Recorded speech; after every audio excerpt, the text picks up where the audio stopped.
الحمد لله رب العالمين والصلاة والسلام على أشرف المرسلين نبينا محمد وعلى آله وصحبه أجمعين والتابعين ومن تبعهم بإحسان إلى يوم الدين. اللهم تقبل منا الصيام والقيام وصالح الأعمال واغفر لنا ذنوبنا وقنا عذاب النار. اللهم اعتق رقابنا ورقاب آبائنا وأمهاتنا وإخواننا وأخواتنا وذوينا وأقاربنا وجيراننا من المسلمين من النار. اللهم اعتق رقابنا جميعا من النار. اللهم ارزقنا قبل الموت التوبة وعند الموت الشهادة وبعد الموت الفردوس وجوار النبي صلى الله عليه وسلم في الجنة. اللهم اختم لنا شهرنا هذا برضوانك والعتق من نيرانك. آمين آمين آمين. Nous demandons à Allah Azza wa Jal qu'il accepte nos bonnes œuvres et qu'il nous fasse rentrer au paradis et que nous soyons les voisins du prophète sallallahu alayhi wa sallam au paradis. Innahu waliyu dhalika wal qadiru alayh. Nous continuons notre série Un verset, une histoire. Abdullah ibn Ubay ibn Saloul à Médine, qui était un habitant de Médine avant même que le prophète sallallahu alayhi wa sallam arrive à Médine, avait pour habitude de semer la discorde. Et Abdullah ibn Ubay ibn Saloul est le plus grand hypocrite à l'époque du prophète sallallahu alayhi wa sallam. Il avait pour habitude de prononcer des mauvais mots, des mots avec lesquels il avait pour but, mais il avait comme intention de semer la discorde entre les différentes tribus autour de Médine, de semer la discorde entre el-Muhajirin, ceux qui ont émigré de Mecca vers Médine, et l'Ansar, ceux qui ont soutenu le prophète sallallahu alayhi wa sallam à Médine, et ceux qui ont accueilli el Muhajirin. Abdullah ibn Ubay ibn Saloul se servait de cela, se servait de sa langue pour prononcer des mauvaises choses avec l'intention de semer la discorde, de monter une guerre, de monter les tribus les unes contre les autres, de monter le Muhajirin et l'Ansar contre le Muhajirin, afin qu'ils se battent, afin qu'ils se fassent la guerre, afin qu'ils se dispersent. Un jour, les compagnons du prophète sallallahu alayhi wa sallam ont dit au prophète sallallahu alayhi wa sallam: Ya Rasulullah, viens, on va à la rencontre de Abdullah ibn Ubay ibn Saloul et prêche-le à l'islam. Et dis-lui qu'il retienne sa langue, qu'il fasse attention à ce qu'il prononce, car avec ce qu'il prononce, à cause de sa langue, ça crée des tensions entre les gens, jusqu'à aller à se battre, jusqu'à aller à se faire la guerre. Le prophète sallallahu alayhi wa sallam est monté sur sa monture, qui était ce jour-là un âne, et il est sorti avec ses compagnons à la rencontre de Abdullah ibn Ubay ibn Saloul, le plus grand hypocrite à l'époque du prophète sallallahu alayhi wa sallam. Lorsqu'ils sont arrivés, ils ont trouvé Abdullah ibn Ubay ibn Saloul assis avec ses amis. Et Abdullah ibn Ubay ibn Saloul, comme à son habitude, s'est servi de sa langue pour essayer de semer la discorde et de semer la pagaille entre les compagnons du prophète sallallahu alayhi wa sallam. Lorsque le prophète sallallahu alayhi wa sallam est arrivé, il a dit: Oh Muhammad, éloigne-toi d'ici. L'odeur de ton âne nous a causé du tort. Un compagnon du prophète sallallahu alayhi wa sallam parmi el Muhajirin, donc un Mekwa, a dit: Je jure par Allah que l'odeur de l'âne du prophète sallallahu alayhi wa sallam est meilleure que ton odeur. Un autre compagnon du prophète sallallahu alayhi wa sallam qui faisait partie de l'Ansar, donc des gens de Médine, n'a pas accepté qu'un Mekwa réponde de cette manière à une personne qui vivait à Médine.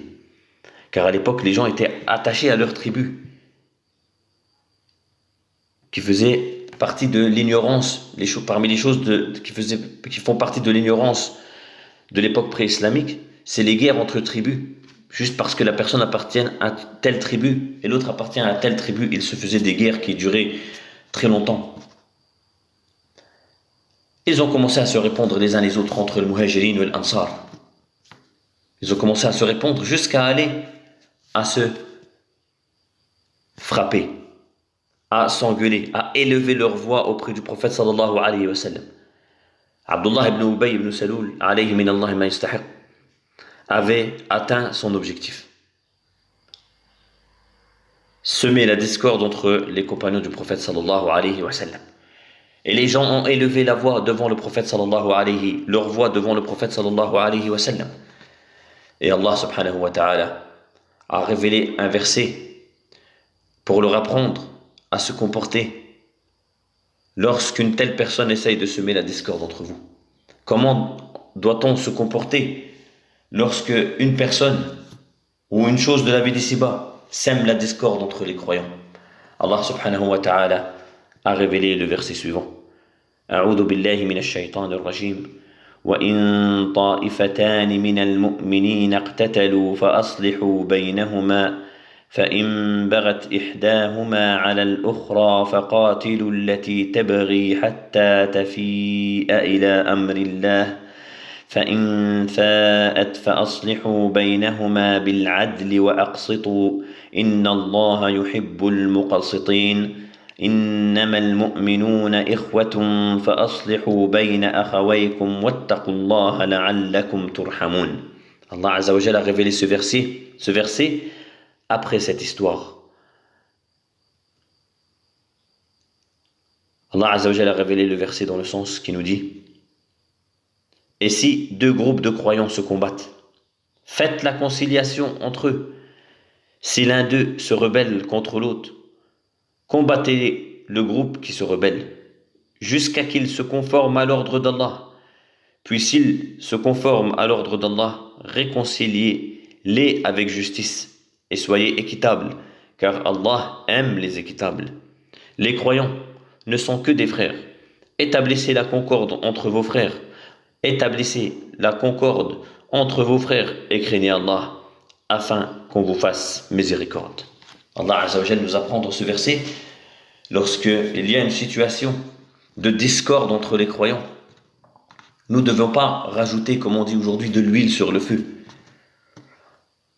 La personne raisonnable, le bon croyant, lorsqu'il voit une dispute, une rupture entre deux parties de croyants ou entre deux frères, il ne rajoute pas de l'huile sur le feu, mais il met en application et il applique le verset qu'Allah subhanahu wa ta'ala a révélé. Il applique le comportement que le prophète sallallahu alayhi wa sallam appliquait, c'est-à-dire la conciliation entre deux groupes, ou entre les membres d'une famille, ou entre les voisins. Car, comme il nous le dit Allah subhanahu wa ta'ala, les croyants ne sont que des frères. Et ces frères qui se sont séparés, ou ces voisins qui se sont séparés, ou ces tribus qui se sont battues à cause d'une chose de la vie d'ici-bas, il faut les réconcilier. Il faut établir la concorde entre vos frères, comme le dit Allah Azza wa Jal, et craignez Allah. Si vous faites cela, Allah Azza wa Jal vous fera miséricorde, comme il nous le dit à la fin du verset.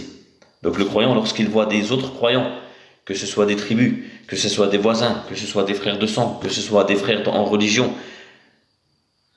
lorsqu'il les voit se déchirer, se battre, se chamailler, il ne doit pas aller rajouter de l'huile sur le feu en disant un tel a dit ça sur toi et l'autre a dit ça sur toi. Il doit essayer de réconcilier. Il doit essayer de faire en sorte de réconcilier, mais lorsqu'il réconcilie, il doit être juste, comme le dit Allah Azza wa Jalla dans le verset, et il doit être équitable. Voilà cette histoire et voilà le verset qui a été révélé pour cette histoire. Nous parlerons, Inch'Allah ta'ala, si Allah nous garde parmi les vivants, des règles de Salat al-Eid et de ce qu'il faut faire le jour de Salat al-Eid comme prière et comme acte de bienfaisance et comme sunnah que le prophète sallallahu alayhi wa sallam faisait. Et nous parlerons également de la prière de l'Eid à la maison, de la divergence qu'il y a entre les savants, est-ce qu'il faut la faire à la maison ou est-ce qu'il ne faut pas la faire à la maison. Nous parlerons de tout cela, Inch'Allah ta'ala, demain, si Allah nous garde parmi les vivants. Subhana rabbika rabbil izzati amma yasifun, wassalamu ala al-mursalin walhamdulillahi rabbil alamin.